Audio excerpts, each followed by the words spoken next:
Welcome to another enriching episode of Window to Haiti, Journey to the Heart of the People. I'm your host, David Frederic.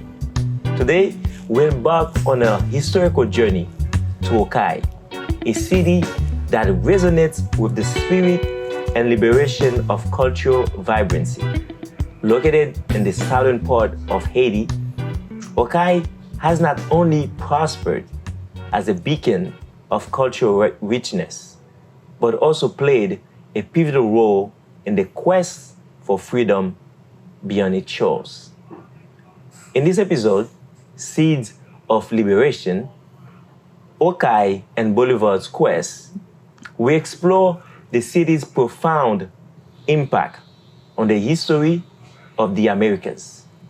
It was here in Cayes that Simón Bolívar found refuge and support, a crucial chapter in his mission to liberate South America. The city's streets and buildings are steeped in stories of courage and solidarity, echoing the legacy of freedom that once originated from this very place. But Cayes is more than just a historical city.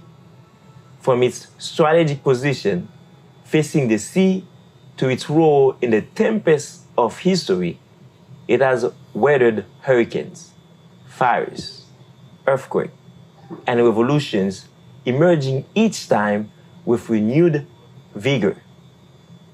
The city's landscape tells stories of colonial endeavors, revolutionary battle, and a spirit of independence that once led it to become the capital of the autonomous state of South Haiti.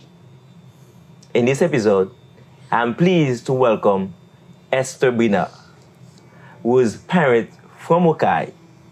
Join us as we walk on the same path as our forefathers in Cayes, where every step takes us deeper in a story woven with the threads of liberation, culture, food, and unity.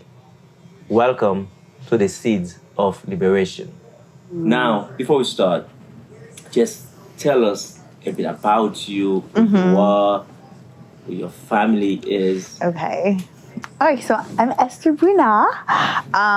You said my name perfectly. My dad would be very happy. Yes. I am Haitian. I was born here, but we grew up so Haitian. Like, there's some things that Americans did that I was like, what is that? Like, Yeah. Our parents very much kept our culture, and so... that's why I speak fluent Creole. Maybe, I have a little accent, but the Creole is lila, and so now at this point in my life, I am a teacher. I was born in Massachusetts, but we moved here when I was 3. So we've lived in South Florida, basically, my entire life. I'm Floridian. And I'm a teacher. I teach math and I teach leadership, which is the primary focus of what I do at work. And so I share a lot of the stuff that I do on the internet, on Instagram. And so, that's kind of how, I ended up here and who I am. Okay. Perfect. Now, tell us a bit about your parents. Where are your parents from in Haiti and things like that? Okay, so both of my parents are from Cayes, and, they grew up there. They went to Port-au-Prince, for different seasons of their life. But for the most part, they lived in Cayes when my dad's family still lives over there in Cayes. And I think maybe my mom's family still has property somewhere over there, but you know how that works. Now, where did they meet? Did they meet in Cayes or in the U.S.? They met in Cayes, at church. Okay. But they didn't get married until they both came over here. Mm-hmm. But they we're still talking. My mom came over first, my dad, and they were talking, exchanging letters, whatever you did back then, Yeah. Those days. Right, and as soon as my dad came over, they got married pretty quickly in New York. Yeah. Now, do do your mom or your dad still have those letters, or? No, I don't think so. Like, No, I don't think so. You just go back to, oh yeah, that's, yeah, you should realize that your dad was a poet, Oh man, you know what? I think he was. He likes words. My dad was like really big on education, so my cousins always make fun of me because during the summer when they would come visit, my dad would take us all to the library. He would make us check out books and do book reports over the summer, and they always are like, "I'll never forget. Toto Williams made us do homework." In the summer. In the summertime.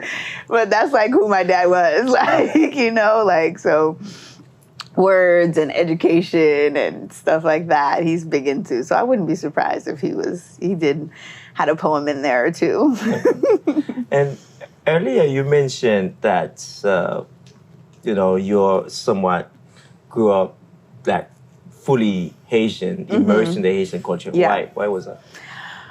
We went to Haitian church for a majority of until I maybe sixth grade or something like that. Anybody who came over the house was my mom's friends who she grew up with in Haiti. And we also lived with my grandmother. And my grandmother, till the day she died, never learned how to speak English, even though she was in America. So, I had to give her that Creole or...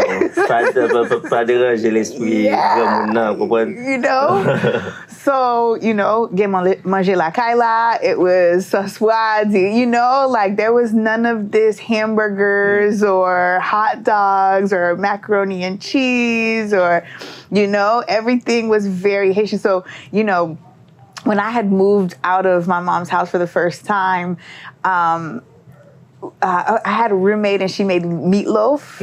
And I was like, oh my God, this is my first time having meatloaf. She's like, what? And I was like, is that weird? Yeah, very weird. Yeah, because that's such an American thing, Yes. But there were so many things like that you just are ingrained in you, and you just don't notice until you kind of step outside of that bubble. And you're like, oh, this is a Haitian thing. This is not even a pistol and mortar or whatever. I don't even know what you call that thing. But now I'm forgetting the word. Oh, pilon. Okay, yeah, okay. What is that in English? Nobody knows. and like in every household, every Haitian household, the good ones, you find that you always find a pilon. Yes. You have to have one. Yes. So there's just different things like that, and then there's certain phrases even, when somebody's annoying me, I'm like, bum tetmwe. Like, I say that to my students. I know they don't know what I mean, but bum tetmwe because I can't be bothered with you right now, So very Haitian, it was mostly my mom. My dad, went to school when I was in middle school. And so he got more Americanized, for lack of a better word. But my mom, till the day she died also, please, Haitian, she never even wore pants. She wore skirts all the time. That's it. Yeah. And what do you think, now that you are this age and reflecting on that, what do you make of that? Of course, when you're growing up, you're like, why are these people being like this? And now that I'm older, I understand more the value of culture. I understand more the value of the disciplines that my parents had and their fear of losing how they were raised and what they came here with and their values. Because even now, I look at some of my students, Papale Creole dit tout, they can't, which is one thing, okay, but just the values of the culture couldn't tell you, anything about the country or the history, and you can see how easily it gets lost. I think that for me is why now I'm like, oh, wow, I understand what they were trying to do, because preserving culture is its own discipline, and if you are not intentional about it, it will get lost very easily. Nice. Now, in talking about culture, you mentioned your parents are from Okai. Mm-hmm. Have you ever been to Okai? I have been to Okai twice. So I first started going to Haiti when we were younger. Our parents would talk about all the, they were having coups when we were younger. It was always a revolution because we're very revolutionary people as Haitians, But it didn't make it sound like fun to go to Haiti. So they would be like, oh, we're going to go to Haiti. And we'd be like, no, we're not. And so I did not get interested in it until I was in my 20s. Mm-hmm. And I started going because my mom would do these medical missions trips that she organized completely herself. I'm still very impressed. Was it chaotic? Yes. But, they helped a lot of people while they were doing it. And so the first 2 times I went, I want to say maybe it was 2012 or maybe 2013 was the first time that I went to Haiti. And the first 2 times I went to a place called Marmalade, and the second time we went to a place called Bois Misket. And when we went to Bois Misket, on the way back to Port-au-Prince, we stopped in Okai because my dad has family there still, and I wanted to meet them. Mm-hmm. So that was the first time that I got to spend time in Okai with my dad's brother and his family in Haiti. I probably only spent 1 night, maybe 2 at the most. And that was the first time I met my grandma. And that was my dad's mom. And she was very much older in age. And she had a little bit of dementia, so she did not understand what was happening or who I was for probably about 20, 30 minutes. Okay. And then finally she had a good moment, and she was like, "C'est kounya vinwem?" Première fois? Wow. Wow. And it was I was like, oh my gosh. And my parents had been divorced for maybe, 5 years at that point, maybe less than that. And she was like, "Pa connais ça qui t'est passé." She was like, "I loved your mom." She was like, she was like my daughter. And I was like, oh, it was so sweet, and then just like that moment was gone, and that was the last time or the only time that I ever got to have a conversation with her, because by the time the next year had rolled around, she had gotten a little bit sicker, and I moved back home to Florida, and my dad told us that she had passed away. Oh. And so me and one of my brothers went over to Haiti with my dad to attend her funeral with him. And that was the second time that I had gone to Okai. And although it was for a sad experience, me and my brother still are that was a time. Why was it? Why was that? Because we got to stay in Okai for a few days. Okay. One, we got to hang out at one of my dad's friends who was well off. So they had a very nice house. We're talking people in the house, cooks, cleaner, a couple floors, there's a pool, It feels like vacation. Right. So we went and we spent the day with them, and then we hung out at my uncle's house.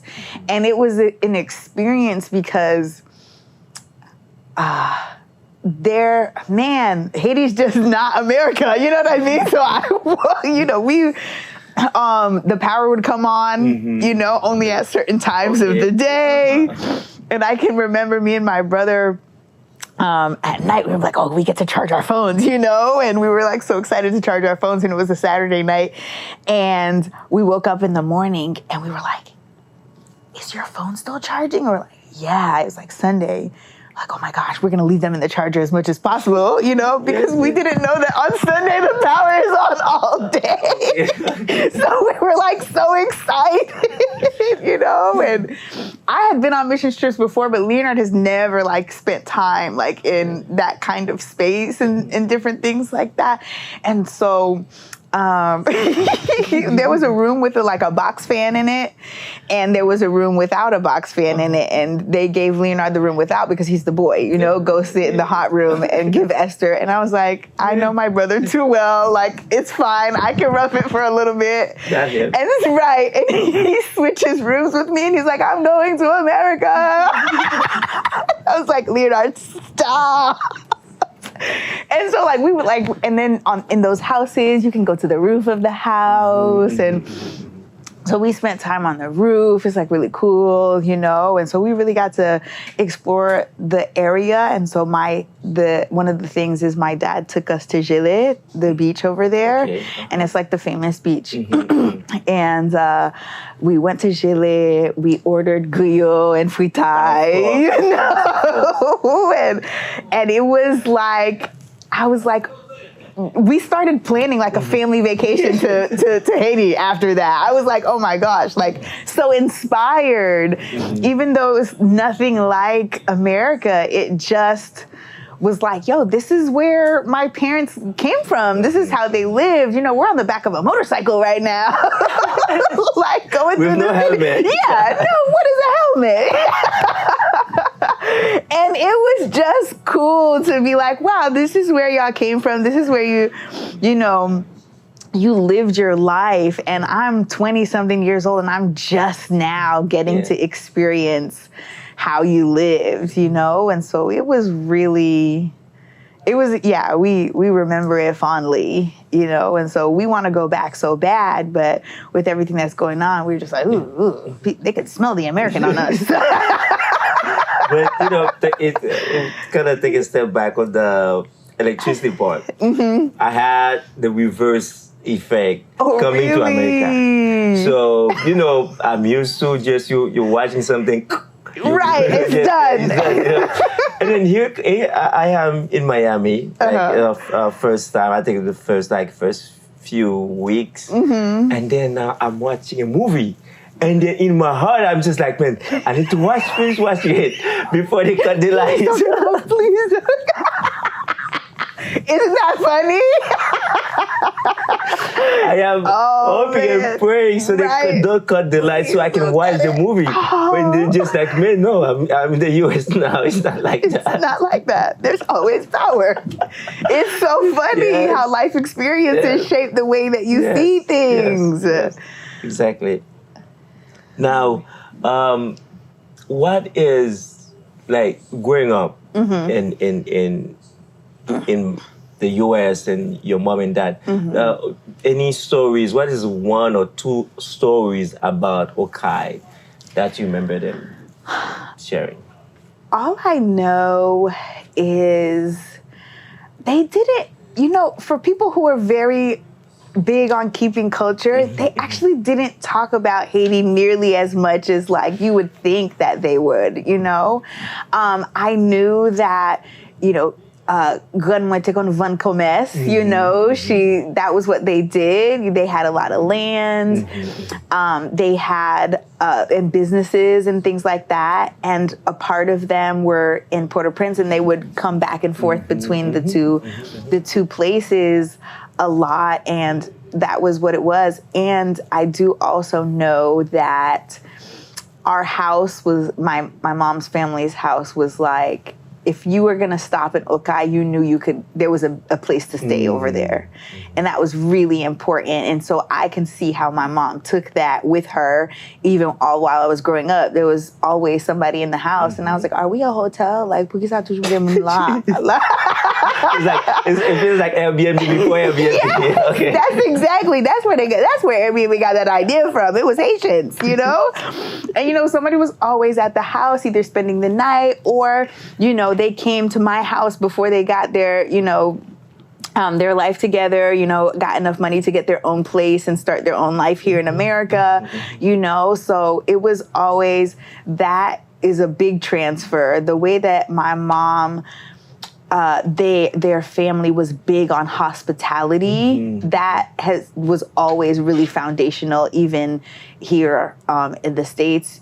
To this day, even now that my mom is gone, like me and my brothers are still like that. Like if somebody comes over to our house, like my brothers will give up their bed. You know, we're making pancakes in the morning. Do you need anything to eat? Like that was very much big, you know, and all my mom's brothers and sisters are still like that. Yeah. And it is something that's not uncommon, you know, because I remember I actually was going to was the very first time. I grew up in Haiti. Grew up in Haiti and left Haiti at 18. Oh, really? Yeah, and before that I had only been to like Saint-Marc, where I was born and raised, and Port-au-Prince for school. You know, but I didn't have the means to kind of travel to do local tourism. Gotcha. So when I came to Miami, and after that working and things like that, I said, okay, I'm gonna go back. And I even went back talking about hospitality, and that wasn't for Liberté. I met a friend here that called someone in Haiti, and the people never met me. And because of the friend, like, gave me a place to stay. Yeah. And the lady literally, like, left her bed, sleep in the living room, and gave me the bed. Yeah. Like, talking about the hospitality is like, you know, I just wanted to kind of point that out because it's just like, it's something, when we say, when we tell people Haitian do have that hospitality, yes, it's true because you can see it from different parts of it. It's like a well. part of who we are. Yeah. You know, we want people to feel like they're a part. Yeah. You know? Yeah. Now, that second time when you came back during the funeral and then you feel like that was a vacation, like, besides the food, was there anything else that marked you during that trip? The landscape, you know, in terms of how the city functioned. There's this big Carrefour, is that the word I'm thinking of, you know, where it's just the central area where everybody, like all the hustle and the bustle, there's motorcycles, you know, spinning around. And you're like, is this safe? You know? It's cultural chaos. Yes, very much. And if you don't grow up in a household like that, you're like, no, there's nothing good happening here. But you're like, everybody's been safe my whole life. It's, you know? So that is what Haiti is, like controlled chaos in those areas. And it was like, it was just cool to be, wow, this is so much different from what I'm used to, you know, and it's still good. Like, it's not just the American way of life that is good, but people can thrive differently in different ways. So I think that was just the biggest thing. The layout of the land, the way people did things I was like, wow, it's different, but it's working, you know? And we wouldn't be talking in this podcast about like opening the window to Okap without really talking about its history. So what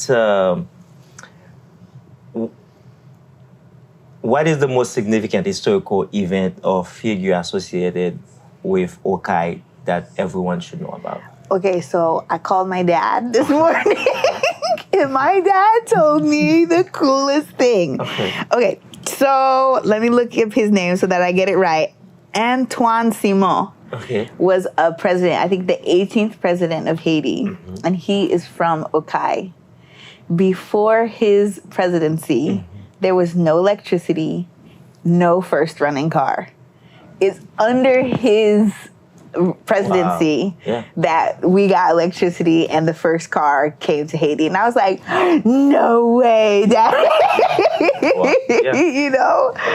I thought that was so cool. My dad's like a history buff. Like, you know, when we were younger, he made us learn the national anthem. Like run their house like a military. You know? Yes, you know, what's the story behind Soup Jumu? Like, do you know? Like, this is very, like, he was very serious about his history. So when I called him this morning and I'm like, okay, tell me whatever, 23 minutes, nonstop of just like, there's this, and then there's this, and then there's this, and then he tells me about that. And I was like, that is really cool, you know, that this guy is from Okap and, you know. You know, and the reason we talk about the history, because, you know, people usually say if you don't know your history, you really lose somewhat part of who you are, your identity. Now people can see Haiti in the, you know, the violence and all the chaos happening. It's like they know Haiti as that. You know, but if you take a look back in history to see where Haiti stood, you know, in the midst of that, you can say, wow, it wasn't always like that. Right. And then if it wasn't always like that, we are able to, okay, how did it get to this point? Yes. You know, and talking about First Light, as a matter of fact, you know, and it might have been the same era. I cannot know that for sure, but it might. Jacmel was actually the first city in the Caribbean electrified. Really? Yes. Okay, that's a fun fact too. Yes. First city in the entire Caribbean to have. Yes. Wow. And that was Haiti. And So, why are we not teaching this stuff? hey, that's and that's a goal of the window to Haiti. You know? To really kind of, because for us at the Repiblik, you know, the idea is until you open the blind for people to see. Yep. You know, they won't know, and sometimes as the owner of the house, it incumbent on you to open it. You know, so us as Haitians, we have it's to our open responsibility. It. It's our responsibility to open it for people to see it. You know, I like that. And in the same lens, right? For me, when I think of Okai, at least the research I do about Okai, I thought of Simon Bolivar. You know, and as someone that was the leading evolution in the South America, and before that, I think it around 18. I'm gonna try to find, because you have to find the facts. You do. You know, to get it right. You know, in 1815. So when Simon Bolivar was having issues, like it literally, his revolution campaign was coming to an end, and he took refuge in Haiti in the 1815. Okay. And then at the time, we had our independence in 1804. Yes. We were very prominent. I say, okay, like anti-colonialism and things like that. So when he came in, now we gave him financial aid. Hello. We gave him people to fight. We gave him guns. Wow. And then we, talking about Alexander Pétion, that was the president at the time, told him too, you can actually use Okai as a base for you to do the campaign. Yeah. Right? And he says, okay, we have one condition. We'll give you all of that. One condition: to free all the slaves. Wow. So when you actually do those things to free all the slaves, and actually in his campaign, in Simon Bolivar's campaign, it wasn't like that wasn't part of it, and it was because of that condition that kind of have an impact on him, kind of put it in his own agenda to actually free the slaves once they win the revolution. Wow. That like he from there he went to free Venezuela, Colombia, and if you're looking at the flag. You see the blue and red. They're similar. It was a way of taking Haiti's flag, red and blue. So you see, like an homage to Haiti. Homage to Haiti. Yes. Oh wow! Yes. I love that. So we're pioneers, man. Yeah. Like Haitians are such pioneers in the way that we lead the way, you know, for different movements to have happened. I think that's so cool. Yeah. And then I was telling Frankie, like, we're driving to record the podcast, and I said, man, we could have the condition. Could I say, hey, we want an army base in Venezuela, or we want an army base in Colombia, or we want you to give us money. But for us, just like, no, you don't have to repay us the money. You don't, the people that die, you don't have to pay their family, or just only request that you free the slave. Yeah, because we knew what it was like to have conditions on freedom. Yep.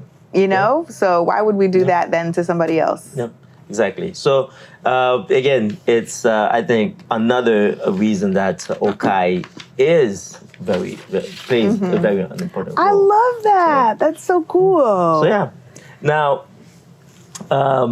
if you could explore any aspect of Okai in depth, in depth, what would it be and why? Okay, I think, can I say two things? Oh, yes. yes. Okay. Yes. I would love to just know the inner workings of all of the merchants and the shops and the marché. The marché. Oh my gosh, I just find that fascinating. You know, yes. How long have you owned this shop for? What is your best-selling stuff? You know, what's your competition? You know, what are the struggles of having a business? You know, like, you know, and just, you know, politics. You know, there's always politics that have to happen in different situations like that. So I would love to know that. That's one. And then two, because we had such a good time at Gélé, you know, and my dad speaks of Gélé so fondly, you know, and he told me that every year they have a festival over there in August, and the festival celebrates, you know, some Catholic saint or something like that. And, you know, he's like, there's no hotel rooms during that time. Like, they're all sold out. People come, and it was like from all departments, people would come to celebrate this festival in Gélé. And I was like, man, like, I would love to go to Haiti during that festival because my dad just talked about it like so fondly. So those are the two things that I would want to go explore. Yeah, and again, on that aspect of, and it's not just in Okap, I think there's events like that in Jérémy, Jacmel, Port-au-Prince, and then and for a lot of people, it's like a money generated moment because you have the diaspora coming to Haiti and just spending whatever things. That's a moment that's ended with all the insecurity. Not as many people are going. Right. It's just like you're losing a lot of money. Some of their livelihood, things that people depended on every year, you know, like I know these people are coming, so I'm going to make this kind of money during this time to sustain. So now that pivots and changes if the tourism isn't there. It's true. So, and I always tell people, you have the tourism part, you have the historical. You can go for Haiti for everything. Food, if you want the food. You're talking about Gélé, like the beach, and talking about the landscape, and you know, and the how the people like just being able to go to the cafe, to the market, right? And then talk to the people, just like you know, just having that conversation. Sort of wow, just they give you a little different perspective of what I think the different things can do. Do you think you have your brother share that same passion to just, or the desire to just want to go back again when and if that's possible? I think we would all really love to have a big like family vacation in Haiti, you know? Not even just me and my two brothers, but like all my cousins who are like, man, you know, my mom has some sisters that live in France, so I have cousins that live in France. Like they've talked about it for years, you know, and we all just kind of want to see, you know, we've heard stories, you know, now we want to like go see and experience, you know, for ourselves. And so I think, yeah, for sure. If once it clears up, that's a no-brainer. You're going. Oh, we're going. What are some of those stories that you've heard? Well, okay, so we want to see the land, right? Like y'all have to keep talking about this land that you had. Let's see it, you know? Yes, because you know, make sure like pass down to the you know. If I got some land somewhere, let me know. So we would love to see that. I would love to see where they went to school, you know, if those buildings are still around. I would love to see like what, you know, you talk about all the long walks that y'all, let me see. Let me try to do it. Yeah, you know.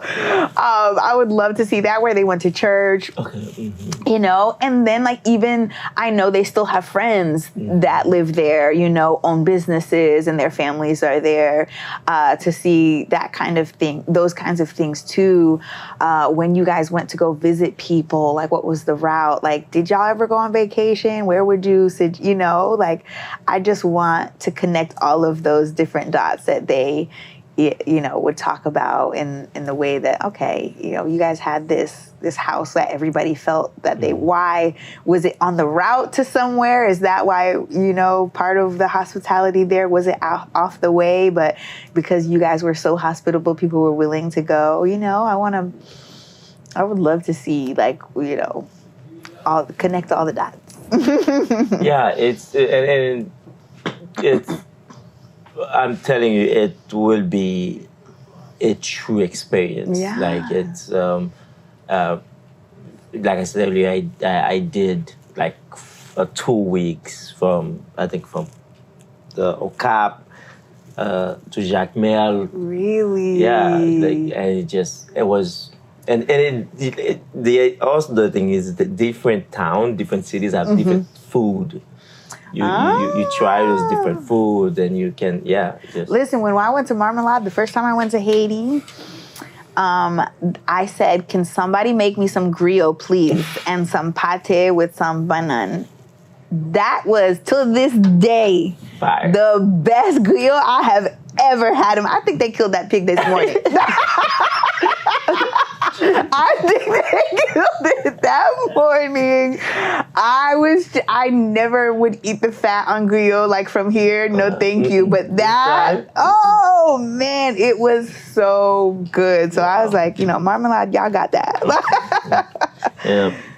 So, you know, in every Haitian household, like, I mean, every Haitian household, the Haitian one or the Americanized one, everyone. Yes.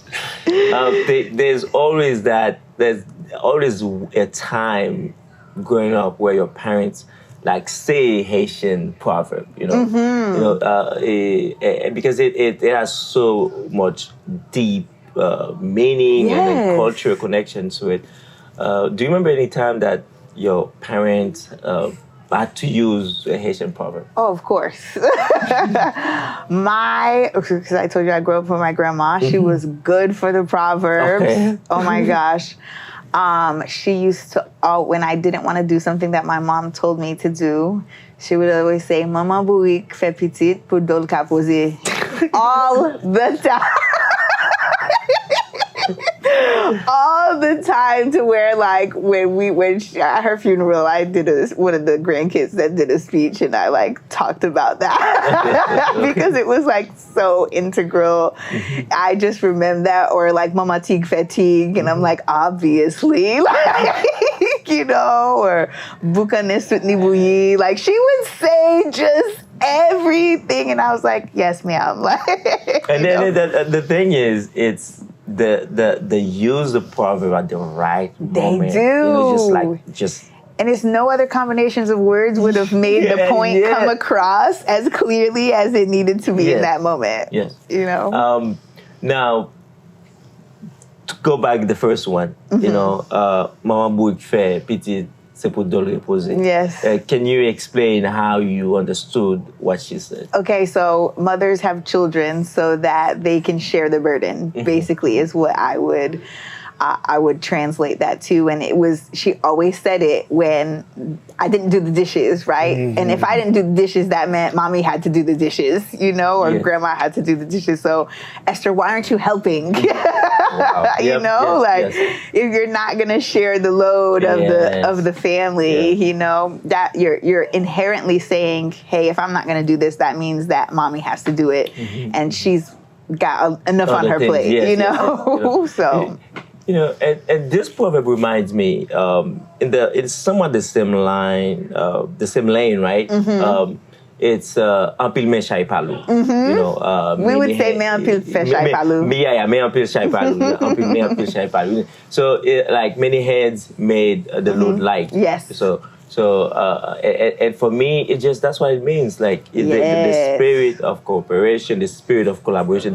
Like, hey, if we are in this together, we are like lifting the table. Yes. It's so much lighter, both of us, right, than just me trying to, just yes. And even sometimes you can do something on your own. Yes. But when somebody does it with you, like, wow. Yes. Not only like does it become lighter, but it becomes more enjoyable. Yes. Also. Yes, and I think we forget that sometimes. Like doing things together is. Yeah. And so when I love that was one of the proverbs, because from the way that my parents have always like lived their life, like we have been so big on family.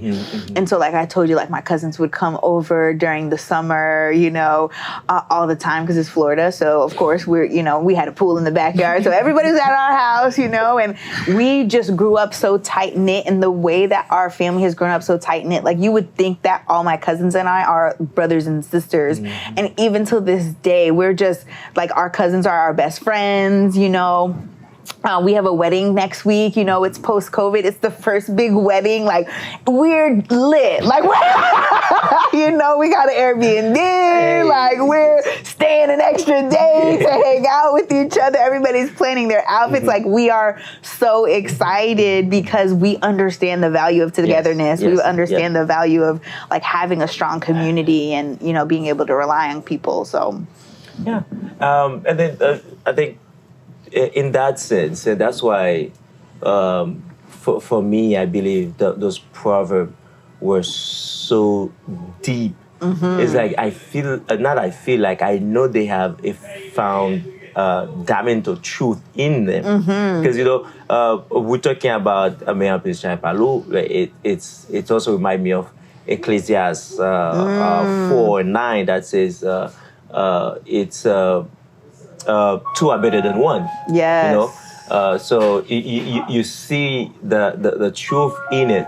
So just like if you want to do something, yes,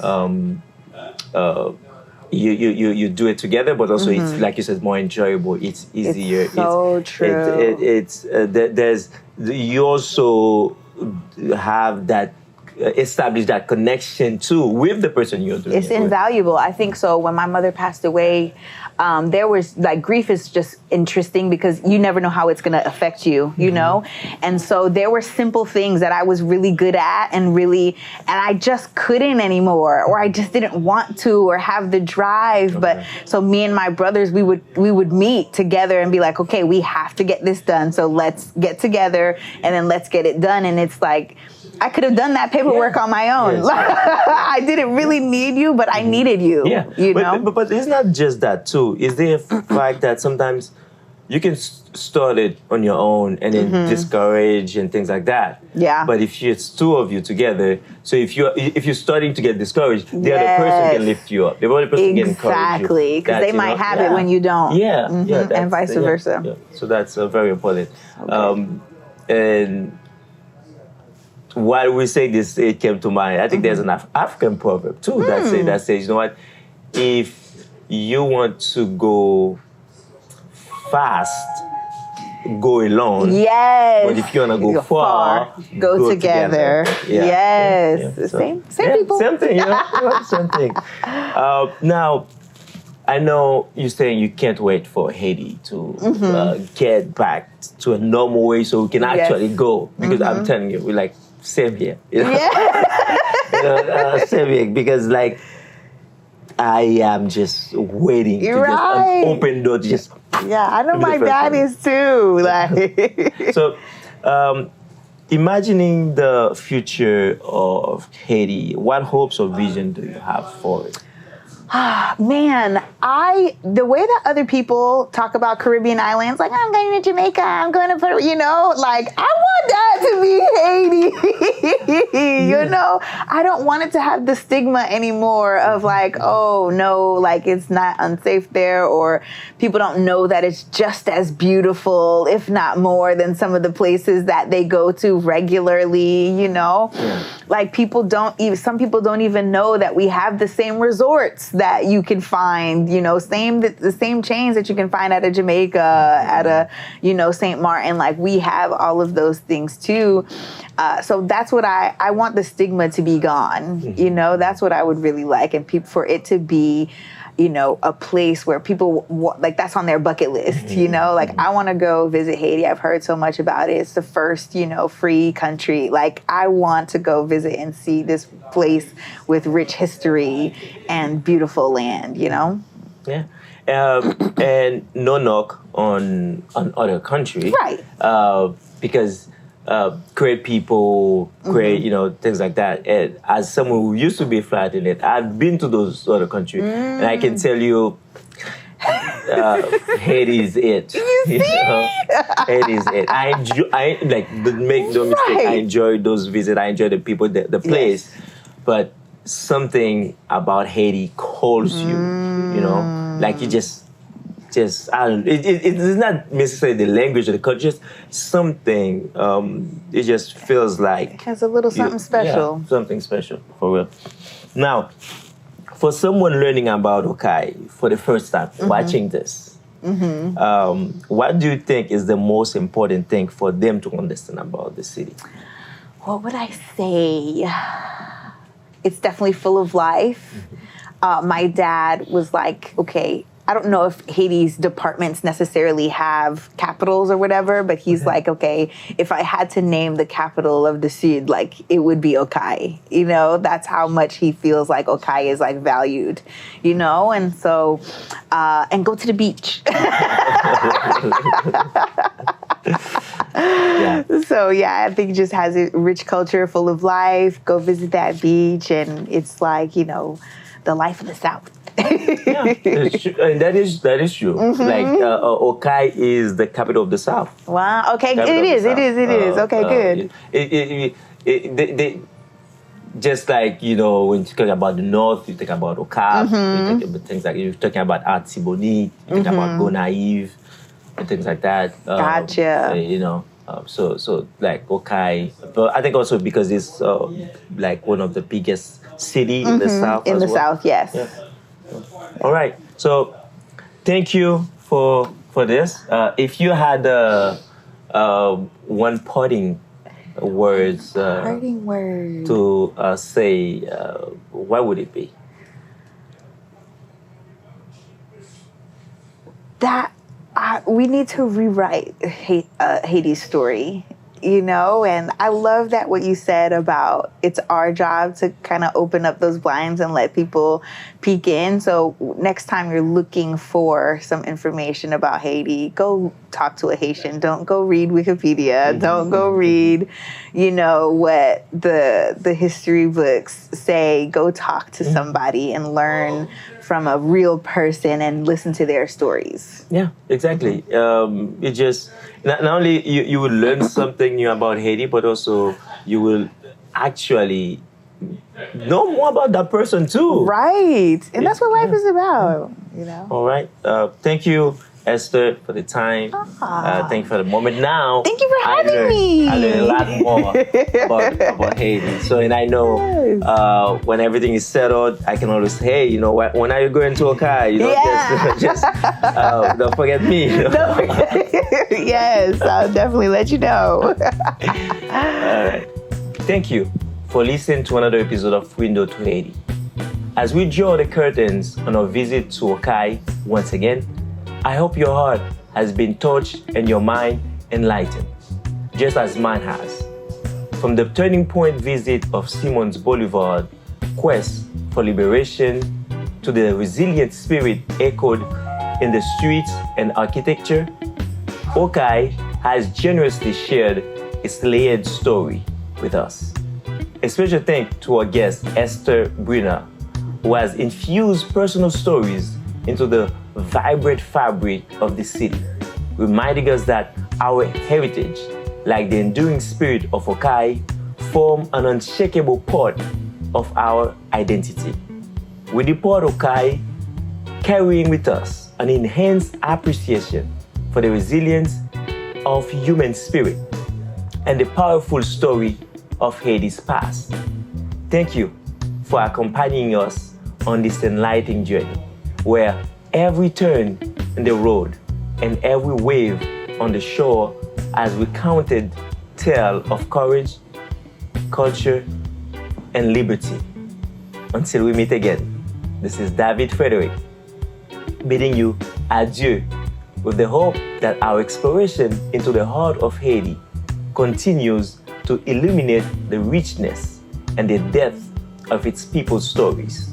Stay curious, stay informed, and let the sound wave of Cayes shores echo in your thoughts and aspiration. Thank you.